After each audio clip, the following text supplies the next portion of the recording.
Nee, ek weet nou nie of jy die storie ken van die moles wat daardie keer in die hemel gebeur het toe Petrus die duiwel wil gedagvaar het nie.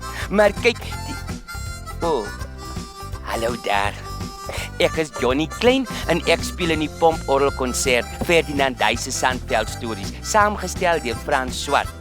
Lefra se nuwe produksie. Kom geniet my by Aardklop hierdie jaar vanaf 24 tot 27 September in die Girls High School in Potchefstroom. Ekskuus tog, is seker my ma. Hallo ma. Nee, kyk, Petrus het mos nou al 'n paar keer vir die duiwel geloop sê dat hy vir die ingenieurs daar aan sy kant moet aansê om nou die draad weer reg op te... Hallo ma? Ma?